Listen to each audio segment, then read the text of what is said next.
Good morning વિદ્યાર્થી મિત્રો. આજના લેક્ચરની શરૂઆત મારે બે વાતોથી કરવી છે. पहली बात, यदि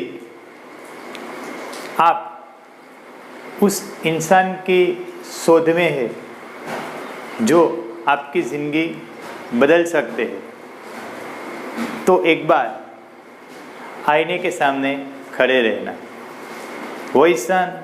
वही इंसान आपको वहाँ मिलेगा.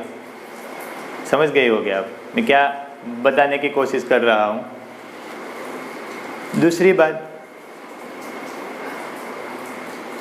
आपके पास दो चॉइस है. आपके पास दो चॉइस है. पहली, आप अपनी ज़िंदगी को काट सकते हो और दूसरी, आप अपनी ज़िंदगी को जी सकते हो. दो ही चॉइस है. कुछ नहीं करोगे फिर भी जिंदगी तो अपने आप कटती चली जाएगी. 2 साल 3 साल 15 साल कटती जाएगी. लेकिन यदि आपको ज़िंदगी को जीना है तो आपको कुछ बनना होगा. वो बनने के ये 2 साल बहुत ही इम्पोर्टન્ટ है. હવે આપણે આપણા ધોરણ 11ના ચેપ્ટર નંબર 1 એના આજે બીજા લેક્ચરમાં આપણે આવી રહ્યા છીએ. બીજા લેક્ચરમાં આપણે રસાયણ વિજ્ઞાનની અગત્યતા, સિમ્પલ ટોપિક છે પણ આ લેવાનું રીઝન એ છે આપણે કે એમાંથી 2 MCQ નીકળશે એટલે આપણે આ લેવો પડશે આ ટોપિક, રસાયણ વિજ્ઞાનની અગત્યતા. તો કેમિસ્ટ્રી એની વાત છે અહીંયા. તો મિત્રો, રસાયણ વિજ્ઞાન છે એ બીજી કેટલીક શાખાઓ જે વિજ્ઞાનની છે તેની સાથે પારસ્પરિક રીતે જોડાયેલ છે. એવું કહી શકાય કે રસાયણ વિજ્ઞાન એ જીવ વિજ્ઞાન, ભૌતિક વિજ્ઞાન, ભૂસ્તર વિજ્ઞાન આવી જે વિજ્ઞાનની શાખાઓ છે એની સાથે પારસ્પરિક રીતે સંકળાયેલી છે. મતલબ કે આ જે અન્ય શાખાઓ છે એમાં પણ રસાયણ વિજ્ઞાનના સિદ્ધાંતનો ઉપયોગ થાય છે. એવું પણ કહી શકાય કે રસાયણ વિજ્ઞાન એ વિજ્ઞાનમાં કેન્દ્રીય ભૂમિકા ભજવે છે. હવે આપણે કેટલીક સામાન્ય એવી અગત્યતાઓ છે એ જોઈએ. પહેલું તો આપણા રોજિંદા જીવનમાં મિત્રો રસાયણ વિજ્ઞાન ભણાયેલું છે. રોજિંદા જીવનમાં નંબર 1, આપણા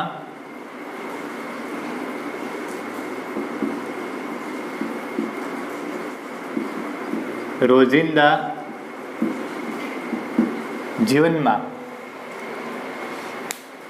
રસાયણ વિજ્ઞાન છે એના ઘણા સિદ્ધાંતો એ ઉપયોગી બને છે. એવું કહી શકીએ કે આપણે સવારમાં ઉઠીએ ત્યાંથી લઈ અને રાત્રે સૂઈએ ત્યાં સુધી રાસાયણિક ક્રિયાઓના સંપર્કમાં રહીએ છીએ અથવા તો આપણા જીવનમાં રાસાયણિક ક્રિયાઓ સંકળાયેલી છે. જેમ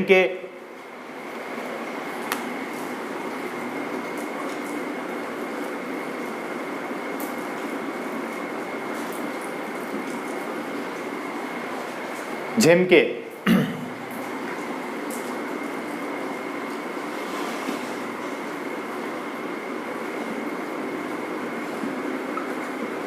કમ્પ્યુટર ચલાવવું,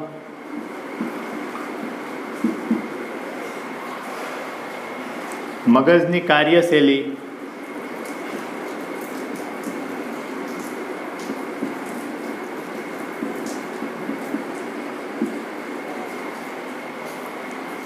ખોરાકનું પાચન,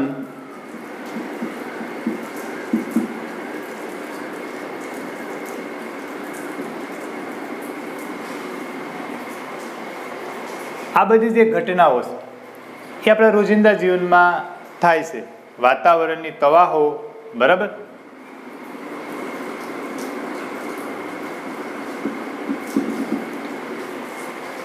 મગજની કાર્યશૈલી, મગજની અંદર જે કાર્ય કરવાની ક્ષમતા છે એ પણ એક રાસાયણિક ક્રિયા છે.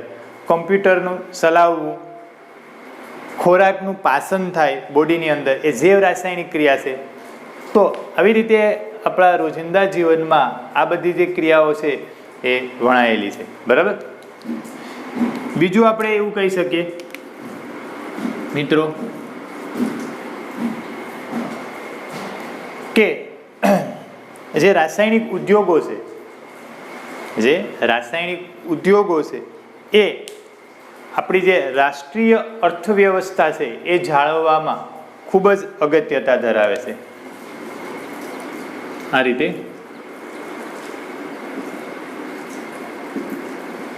રાસાયણિક ઉદ્યોગો આપણી રાષ્ટ્રીય અર્થવ્યવસ્થા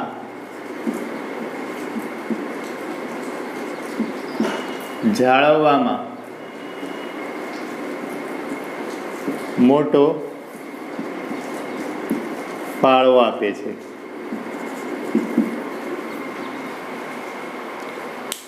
જે રાસાયણિક ઉદ્યોગો છે કે જે રસાયણોનું ઉત્પાદન કરે છે, બરાબર, જેમાંથી ઘણી બધી માનવ જરૂરી એવી ચીજ વસ્તુઓ બને છે, એ આપણી રાષ્ટ્રીય અર્થવ્યવસ્થા, આપણો દેશ આર્થિક રીતે સક્ષમ બને, બરાબર, એમાં ઉદ્યોગો છે એનો ખૂબ જ મોટો ફાળો છે. જેવા કે આ ઉદ્યોગોમાં આપણે જોઈએ કે ઉદ્યોગો જેવા કે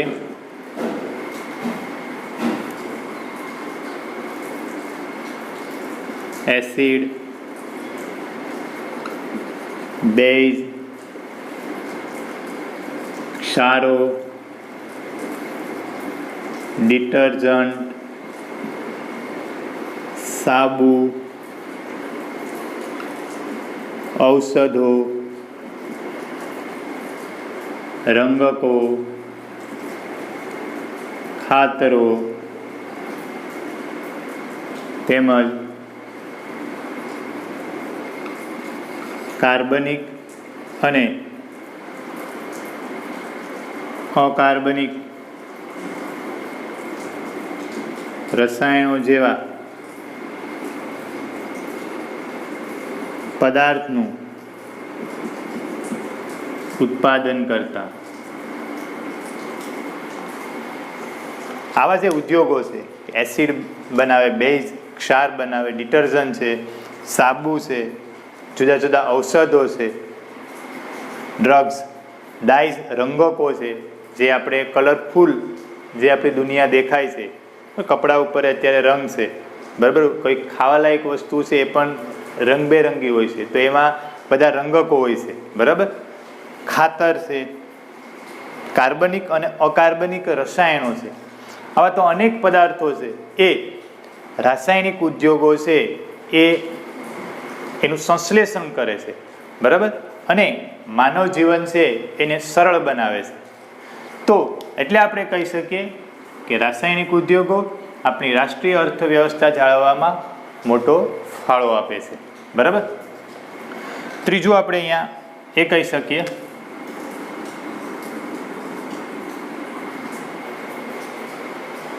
આપણે 3 વસ્તુ જે છે એ જીવન જરૂરિયાત છે. રોટી, કપડાં, મકાન, બરાબર. અન્ન, વસ્ત્રો, આવાસ ની જરૂરિયાત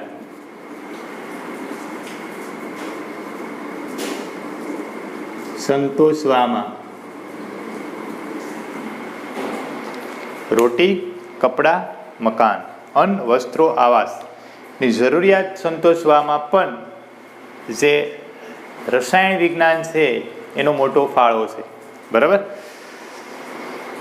તો આ રીતે અન્ન એટલે કે કોઈ જે ખેતર છે એમાં જે સારું એવું ધાન્ય પાકે એના માટે આપણે ખાતર નાખવું પડે, જંતુનાશક દવાઓ કે કીટનાશક દવાઓ છે એનો છંટકાવ કરવો પડે. તો આ કીટનાશક દવાઓ કે જંતુનાશક દવાઓ કે ખાતર એ શું છે? એમાં રાસાયણિક સંયોજનોનું મિશ્રણ છે, બરાબર. એવી રીતે વસ્ત્રો જે છે, બરાબર, એની અંદર પણ કેટલાક, સપોઝ કે પોલિસ્ટરનું આપણે જે કાપડ કહીએ છીએ એમાં પોલિએસ્ટર જે કાર્બનિક અણુ રહેલો હોય છે. તો આવી રીતે તો ઘણા બધા એવા વસ્ત્રો છે કે જેમાં રંગો ચડાવવા માટે રંગોકો આપણે ઉપયોગ કરીએ છીએ, તો ત્યાં પણ રસાયણ વિજ્ઞાનનો ઉપયોગ થાય છે. આવાસ, બરાબર, કોઈ મકાન જે છે એ બનાવીએ તો એમાં જે આપણે સગવડો જોઈએ છે મકાનમાં, ફેન છે, સ્વિચ છે, તો એ સ્વિચ છે પોલિમર બધું મટીરિયલ છે, મતલબ કે મકાનનું જે અંદરનું જે મટીરિયલ છે એમાં મેજોરિટી પોલિમરનો ઉપયોગ થાય છે. તો પોલિમર એક રસાયણ વિજ્ઞાનની અંદર બનાવવામાં આવે છે. તો આ રીતે અન્ન, વસ્ત્રો, આવાસની જરૂરિયાત સંતોષવામાં પણ રસાયણ વિજ્ઞાન છે એ અતિ ઉપયોગી છે.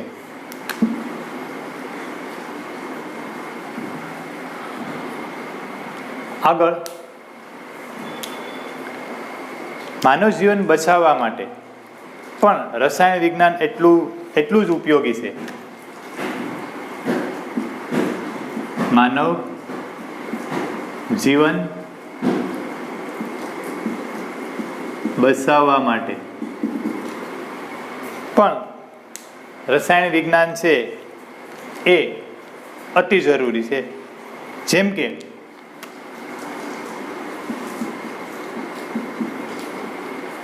એક જીવલેણ રોગ કેન્સર, આપણે ખબર છે કેન્સર,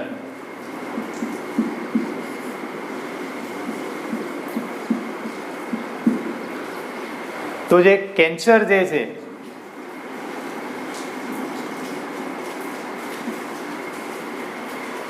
એ કેન્સરની સારવાર માટેની જે દવાઓ છે એ બે છે કે જે રસાયણ વિજ્ઞાનની શોધને કારણે બનેલી છે. એક છે સિસ્પ્લેટિન, યાદ રાખવું નામ,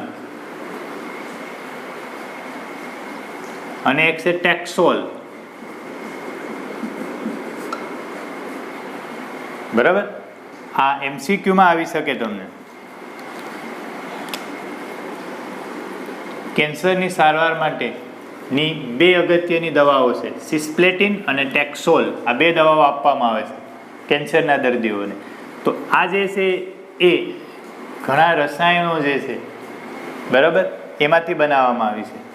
બીજું એક જીવલેણ રોગ છે એ છે એડ્સ.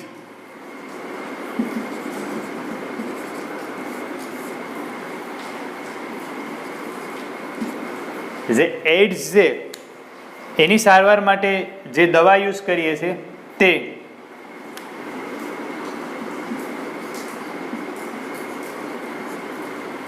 AZT, જેને ટૂંકમાં લખાય AZT, જેને આપણે આ રીતે કહીએ છીએ એઝિડો. AZ નો મતલબ એઝિડો, T મતલબ થાઇમિડિન.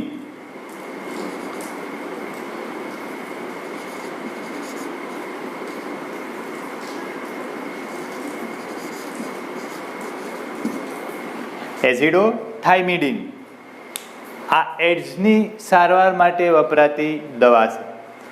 તો આ આપણો અહીંયાથી MCQ બનશે.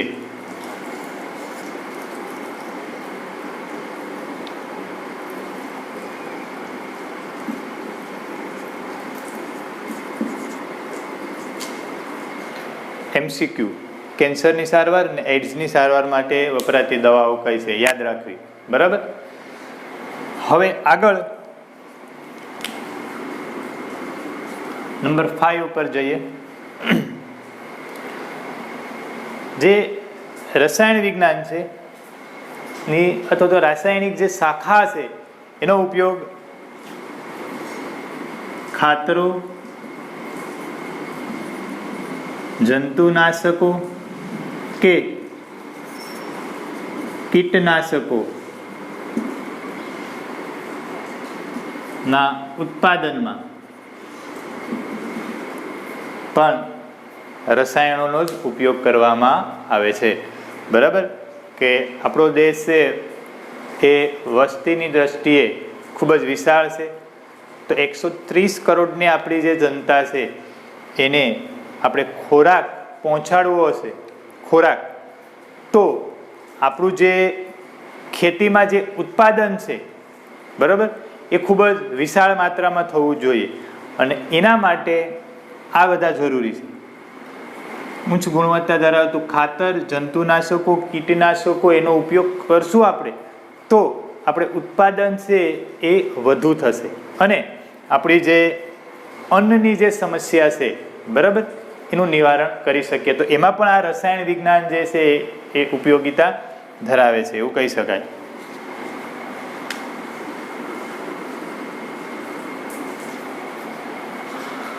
આગળ આપણે એવું કહી શકીએ કે રસાયણ વિજ્ઞાન છે એ પર્યાવરણ જે છે એ બચાવવામાં પણ ઉપયોગી છે.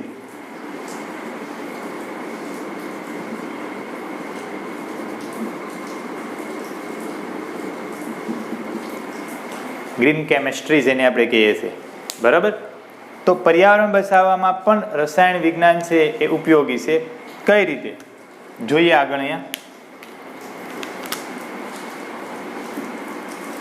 જેમ કે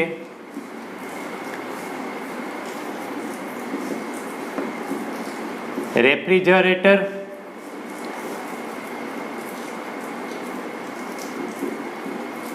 અને એસીમાં એર કન્ડિશનર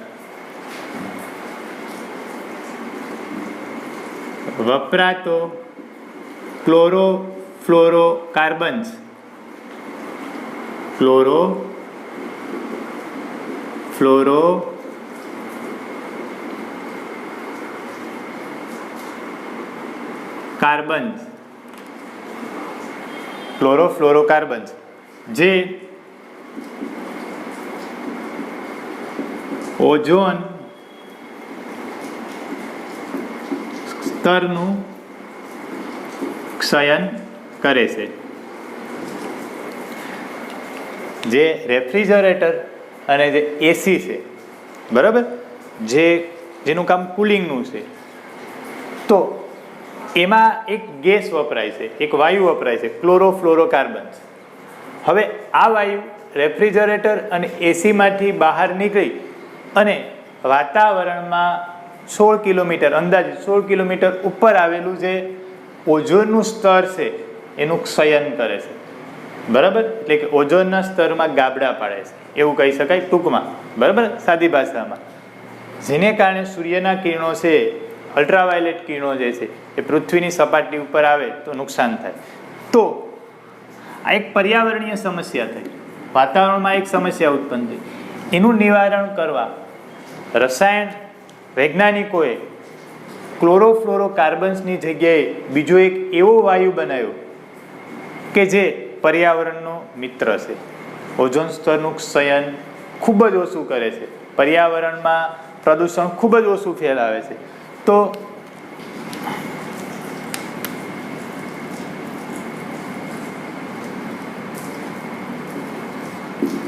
આના નિવારણમાં અત્યારે રેફ્રિજરેટર અને એસીમાં હાઇડ્રોફ્લોરોકાર્બન્સ 132A એનો ઉપયોગ થાય છે, જેને આપણે આવું કહી શકીએ 1,1,1,2 ટેટ્રા ફ્લોરો ઇથેન, બરાબર. આવી રીતે થશે. ઇથેનમાં 2 કાર્બન હોય, 1,1,1 3 વખત ફ્લોરિન પહેલા કાર્બન ઉપર અને બીજા કાર્બન ઉપર એક ફ્લોરિન. બાકી જે છે એ સંયોજકતા હાઇડ્રોજનથી પૂર્ણ કરશું. અહીંયા 2 હાઇડ્રોજન મૂકી દઈશું. તો 1,1,1,2 ટેટ્રા એટલે 4 ફ્લોરિન છે, આમાં 2 કાર્બન છે, તો ઇથેન. આ જે વાયુ છે જેને આપણે હાઇડ્રોફ્લોરોકાર્બન્સ, આ એક સિરીઝ છે 132A, બરાબર.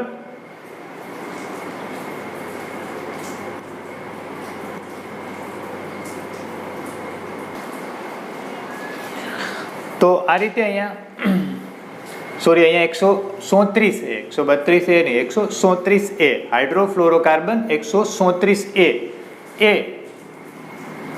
ક્લોરોફ્લોરોકાર્બનની જગ્યાએ અત્યારે ઉપયોગમાં આવે છે. તો આ પણ MCQ માટે પૂછાઈ શકે. બરાબર, કે જે ઓઝોન સ્તરનું ક્ષયન જે કરતો હતો વાયુ, એની જગ્યાએ અત્યારે રેફ્રિજરેટર અને એસીમાં કયો વાયુ ઉપયોગ થાય છે? SFC હાઇડ્રોફ્લોરોકાર્બન. બરાબર, કે જે પર્યાવરણનો મિત્ર છે, પર્યાવરણને એટલું નુકસાન કરતો નથી. તો આ બે MCQ જે છે અહીંયા, આ MCQ ને આ MCQ એ જસ્ટ આ ટોપિકમાં યાદ રાખવાના છે. બરાબર, બાકી તો જનરલ ઇન્ટ્રોડક્શન છે જસ્ટ. બરાબર, આગળ આપણે રસાયણ વિજ્ઞાનની વાત કરીએ તો કેટલાક પડકારો પણ છે અત્યારે રસાયણ વૈજ્ઞાનિકો માટે. જેમ કે જે ગ્રીન હાઉસ વાયુઓ છે, કાર્બન ડાયોક્સાઇડ છે, મિથેન છે, તમને આઈડિયા હશે, આગળના ધોરણમાં એનો અભ્યાસ કર્યો છે. ગ્રીન હાઉસ વાયુઓ છે એનું વ્યવસ્થાપન કરવું વાતાવરણમાં, કારણ કે એનું પ્રમાણ વધશે તો ટેમ્પરેચર જે છે પૃથ્વીનું વધશે, એટલે એનું એક વ્યવસ્થાપન કરવું એક પડકારરૂપ ચેલેન્જ કહેવાય રસાયણ વૈજ્ઞાનિકો સામે. એમાં અત્યારે કામ ચાલુ છે. બીજું, જે વિદેશોમાં જે પદાર્થોનું ઉત્પાદન થાય છે એને આપણે પ્રાદેશિક આપણા દેશમાં એનું ઉત્પાદન કરાવવું, એક આપણા દેશના રસાયણ વૈજ્ઞાનિકો સામે એક ચેલેન્જ છે. બરાબર, એમાં પણ અત્યારે કામ ચાલી રહ્યું છે. બીજું, વધુ જથ્થામાં રસાયણોનું ઉત્પાદન થાય એના માટે ઉદ્દીપકો જે છે એનો ઉપયોગ કરવો પડે. ઉદ્દીપકનું કામ રાસાયણિક પ્રક્રિયા છે એને ઝડપી બનાવે, એટલે ઝડપી રસાયણોનું ઉત્પાદન થાય એના માટે ઉદ્દીપકો જરૂરી છે. બરાબર, તો એનો ઉપયોગ પ્રક્રિયામાં કઈ રીતે કરવો એનું પણ અત્યારે કામ ચાલી રહ્યું છે. બરાબર, તો આવા કેટલાક જે પડકારો છે એ અત્યારે વૈજ્ઞાનિકો સમક્ષ છે. પ્લસ જૈવ રાસાયણિક ક્રિયાઓ સમજવી, જે જીવંત પ્રણાલીઓ છે એમાં જે જૈવ રાસાયણિક ક્રિયાઓ થાય છે, બરાબર, કોઈ વનસ્પતિમાં, કોઈ પ્રાણીઓમાં, મનુષ્યમાં, તો એને સમજવી એક રસાયણ વૈજ્ઞાનિકો સામે એક પડકાર છે. અત્યારે એમાં બધા કામ કરી રહ્યા છે. તો આજનો ટોપિક એ અગત્યતા વિશે હતો કે કેમિસ્ટ્રી જે છે એની અગત્યતા શું છે, ક્યાં ક્યાં એનો યુઝ થાય છે, અને મેં અહીંયા 2 MCQ જે કાઢી દીધા છે એ MCQ માટે યાદ રાખો.